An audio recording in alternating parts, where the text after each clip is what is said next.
और चलिए एक और अहम और बड़ी खबर का रुख कर लेते हैं। देश में आज कई लोकसभा और विधानसभा उपचुनाव में चुनावी नतीजों की अग्नि परीक्षा है। कई सीटों पर आज नतीजे सामने आने वाले हैं। 3 लोकसभा और 29 विधानसभा सीटों पर वोटों की गिनती चल रही है।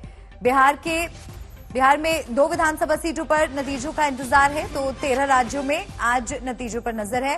बंगाल की 4 विधानसभा सीटों के नतीजों को लेकर नजर है कि ममता का जादू कितना चला। 3 लोकसभा सीटें मध्य प्रदेश, हिमाचल प्रदेश से भी हैं। कई राज्यों में विधानसभा चुनाव से पहले ये उपचुनाव और इसके नतीजे सियासी समीकरणों और असर की तस्वीर साफ करेंगे। सुबह 8 बजे से मतगणना शुरू हो चुकी है।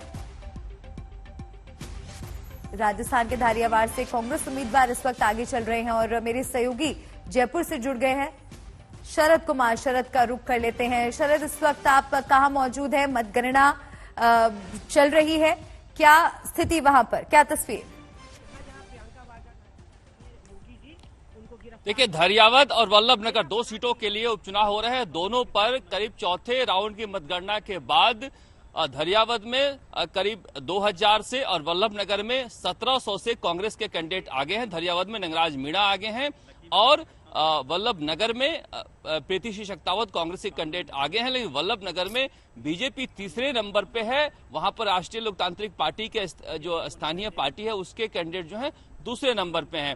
ये राजनीतिक लिहाज से देखे तो उपचुनाव बेहद महत्वपूर्ण है, कांग्रेस और बीजेपी के लिए नहीं, मगर कांग्रेस में जिस तरह संघर्ष चल रहा है सचिन पायलट अशोक गहलोत में, अशोक गहलोत चाहेंगे कि दोनों सीटें जीतकर खुद को मजबूत करें, इसलिए उनके फेवर में परिणाम जाता हुआ दिख रहा है। उधर जिस तरह से वसुंधरा राजे किनारे रखी गई हैं, वसुंधरा राजे का गुट अगर बीजेपी इस तरह से बुरी तरह से जिस तरह से तीसरे स्थान पर चल रही है, एक जगह से हारती है, तो निश्चित रूप से जो मौजूदा नेतृत्व है सतीश पूनिया, उस पर सवाल उठेंगे। तो ये चुनाव कांग्रेस और बीजेपी से ज्यादा इस लिहाज से देखा जा रहा है कि दोनों ही पार्टियों में जो अंदरूनी झगड़ा चल रहा है उस लिहाज से किसको कितनी सफलता मिलती है। क्या वसुंधरा राजे के बिना बीजेपी बुरी तरह से हारती है? क्या अशोक गहलोत अपना जादू बरकरार रखते हैं? लेकिन फिलहाल यह माना जा रहा था कि दोनों सीटों पर कांग्रेस की बढ़त रहेगी और अभी है, लेकिन बीजेपी तीसरे स्थान पर 4 राउंड के मतगणना के बाद वल्लभनगर में चल रही है। यह निश्चित रूप से बीजेपी के लिए चिंता वाली बात है। शरद, बने रहिए आप। सूर्याग्नि भी जुड़ गई है, सूर्याग्नि का रुख करेंगे। सूर्याग्नि, आप इस वक्त जहां पर मौजूद है वहां पर क्या स्थिति, कितना वक्त और लगेगा मतगणना खत्म होने में?